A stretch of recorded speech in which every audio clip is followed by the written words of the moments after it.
Magandang araw po sa inyong lahat. Ako po si Laika Wagas at ako po ang nagsagawa ng pananaliksik na ito na pinamagatang kahalagahan ng paggamit ng uri ng teoryang pampanitikan na humanismo sa pagsulat ng akda ng mga mag-aaral sa ikatlong taon Batsilyer ng Edukasyon na nagpapakadalubhasa sa Filipino taong panuruan 2025 hanggang 2026. Ako po ay taus-pusong nagpapasalamat sa inyo sa pagbibigay ng oras upang pakinggan ang aking presentasyon. Inihanda ko po ito ng buong pagsisikap at layuning maipakita ang kahalagahan ng aking pag-aaral. Sa pagkakataong ito, aking ilalahad ang mga bahagi ng aking pananaliksik at handa po akong tumanggap ng inyong mga katanungan, mungkahi at puna para sa ikabubuti ng gawaing ito. Maraming salamat po. Tunay ngang napakahalaga ng panitikan sa ating buhay, sapagkat ito ang nagsasalamin ng ating kultura, tradisyon, at karanasan ng tao. Sa pamamagitan ng panitikan, naiintindihan natin ang ating pagkatao at ang ating lugar sa mundo. Nabibigyan ito ng daan upang maunawaan ang ating nakaraan at gamitin ang mga aral nito sa kasalukuyan. Nagsisilbi itong tulay sa pagitan ng mga henerasyon na nagpapaalala sa atin ng ating pinagmulan at nagbibigay inspirasyon para sa ating kinabukasan. Ayon kay Rodriguez, taong 2017, ang tao ang sentro ang lahat ng bagay. Ang panitikan sa ilalim ng teoryang ito ay nagbibigay diin sa karanasan, damdamin at pag-iisip ng tao. Pinag-aralan ang mga akda hindi lamang sa aspetong teknikal, kundi pati na rin sa mga emosyong ipinahahayag at mga aral na maaaring makuha. Ang pagpapahalaga sa dignidad ng tao, ang paghanap ng kahulugan sa buhay at ang pag-unawa sa kalikasan ng tao ay pawang mahalagang elemento sa pagsusuri ng mga panitikang may saligan sa humanismo. Sa pamamagitan ng pag-aaral na ito, inaasahang mapapalalim ang pag-unawa ng mga mag-aaral sa prinsipyo ng humanismo at ang aplikasyon nito sa pagsulat. Ang pag-aaral na ito ay naglalayong tukuyin ang kahalagahan ng paggamit ng teoryang humanismo sa pagsulat ng akda ng mga mag-aaral at kung paano nito mapapaunlad ang kanilang kakayahan sa pagpapahayag at pag-unawa sa sarili sa mundo. Ano ang mga hakbang na dapat gawin upang magkaroon ng magandang resulta ang paggamit ng teoryang ito sa pagsulat ng panitikan? Partikular nitong hinahangad ng pag-aaral na matugunan ang mga sumusunod na katanungan. Una, ano ang demographic profile ng mga mag-aaral sa ikatlong taon ng Batsilyer ng Edukasyon sa Sekundarya, Quezonian Educational College Incorporated, Atimonan, Quezon, akademikong taon 2025 hanggang 2026. Isa-1, edad. Isa-1, kasarian.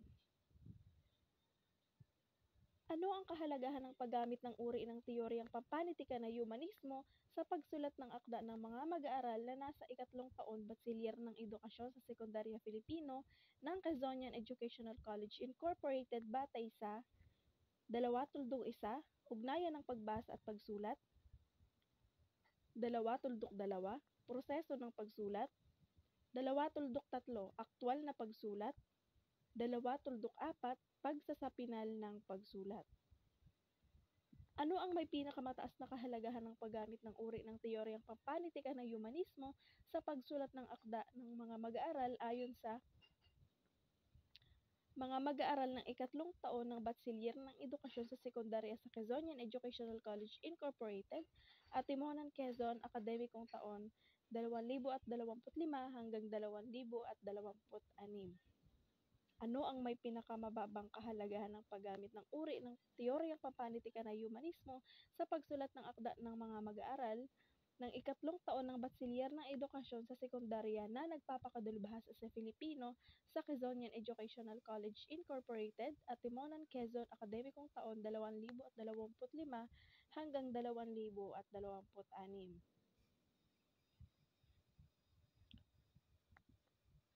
Ang konseptual na balangkas ng pag-aaral na ito ay ginagamitan ng malayang variable at di malayang variable at ipinakikita sa malayang variable ang profile ng mga respondente tulad ng edad at kasarian. Sa kabilang banda, ang di malayang variable ay tumutukoy sa kahalagahan ng paggamit ng uri ng teoryang pampanitikan na humanismo sa pagsulat ng akda ng mga mag-aaral batay sa ugnayang pagbasa at pagsulat, proseso ng pagsulat, aktwal na pagsulat, at pagsasapinal na pagsulat. Ang pag-aaral na ito ay naglalayong magbigay ng impormasyon at pakinabang sa mga susunod, sa mga namamahala sa paaralan. Pag-aaral na ito ay maaaring makatulong sa mga namamahala sa paaralan upang malaman ang kahalagahan ng paggamit ng teoryang pampanitikan na humanismo sa pagsulat ng mga akda ng mga mag-aaral. Sa administrasyon, makakatulong na malaman din nila ang kahalagahan ng paggamit ng teoryang humanismo sa pagsulat ng akda upang magkaroon ng magandang relasyon sa mga mag-aaral dahil dito malalaman kung ano ang mga kinakailangan pang pagtuunan at bigyan ng pansin. Sa mga guro, magiging gabay ito sa pagtuturo ng kanilang pagsusulat. Sa mga magulang, magiging suporta ito sa mga anak sa akademikong paglalakbay. Sa mga mag-aaral, mas malalim ang pagiging pag-unawa sa kanilang panitikan at sa kanilang sarili. Sa institusyon, ito ay magiging referensya para sa mga susunod na pananaliksik. Sa mga susunod na mananaliksik, ito ay ang kanilang magiging batayan sa bagong pag-aaral.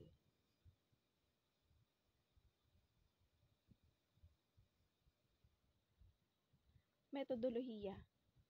Disenyo ng pananaliksik na ito ay deskriptibo.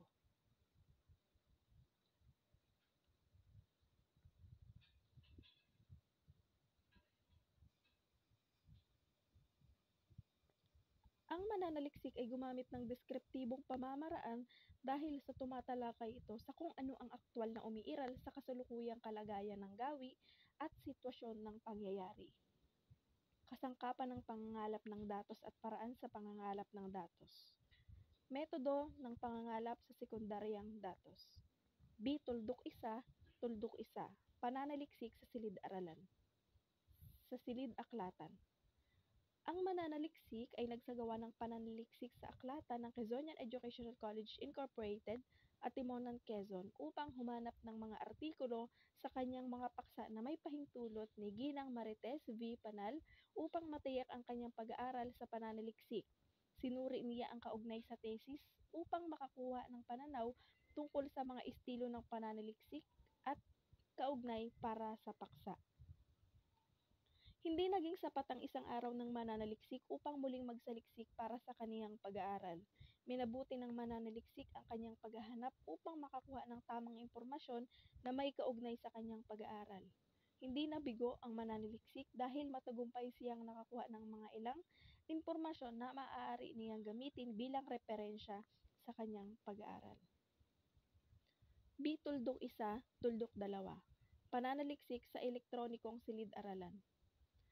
Ang mananaliksik ay naghanap sa internet upang maghanap ng natuklasan, konklusyon o rekomendasyon mula sa dayuhan at lokal na literatura na may kaugnayan sa kanyang paksa. Ang mananaliksik ay nangalap ng mga impormasyon at naghanap ng mga mapagkukunan na may kaugnayan sa kanyang pag-aaral. B. Tuldok 2, metodo sa pangangalap sa primaryang datos. B. Tuldok 2, tuldok 1, talatanungan. Ang mananaliksik ay gumawa ng isang talatanungan na sumailalim sa ilang mga pagpapabuti bago tuluyang ilapat at sagutin ng mga respondente. Bago magsagawa ng pangangalap ng datos, ay humingi ng pahintulot ang mananaliksik sa kinauukulan ng nasabing paaralan. Ang instrumento ng pananaliksik na ito ay nasa anyo ng checklist at listahan ng mga pahayag ay ibinigay.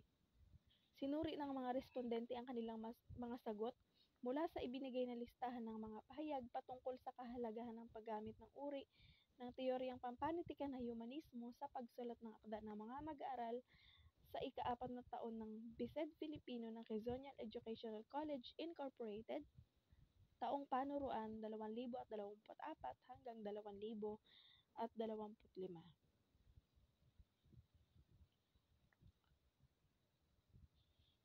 Unang bahagi, demographic profile ng mga respondente.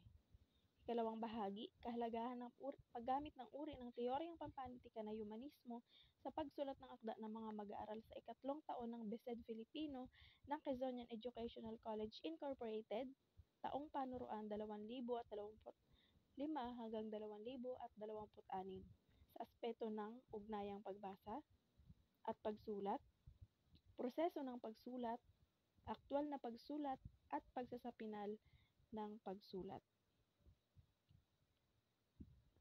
Ang mananaliksik ay gumamit ng porsyento at weighted mean sa tulong ng formulang ginamit upang malaman ang bahagdan ng kasagutan sa bawat tanong upang higit na malinaw ang pag-aaral na isinagawa ng mananaliksik at upang maisaayos ang pagpapakahulugan sa mga datos.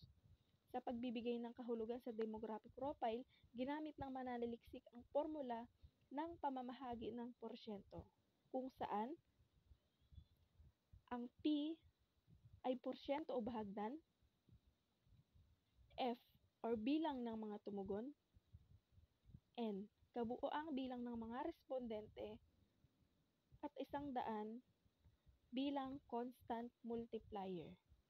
Ito ay ginamit sa pagtukoy sa unang bahagi ng demographic profile ng mga respondente. Weighted mean. Upang malaman ang kahalagahan ng paggamit ng uri ng teoryang pampanitikan na humanismo sa pagsulat ng akda ng mga mag-aaral sa ikatlong taon ng BESED Filipino ng Quezonian Educational College Incorporated, nakuha ng mananaliksik ang weighted mean gamit ang sumusunod na formula. WM bilang weighted mean, F bilang ng mga tumugon, at N ang kabuuang bilang. Yun lamang at maraming salamat po.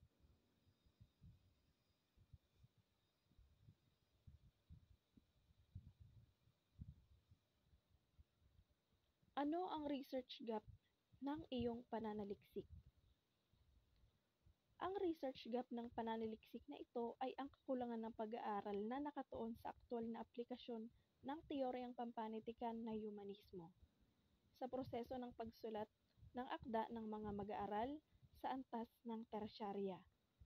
Karamihan sa mga pag-aaral ay nakatuon sa pagbabasa o pagsusuri ng mga panitikan, ngunit hindi gaanong natatalakay kung paano ito nakatutulong sa paghubog ng sariling sulatin ng mga mag-aaral.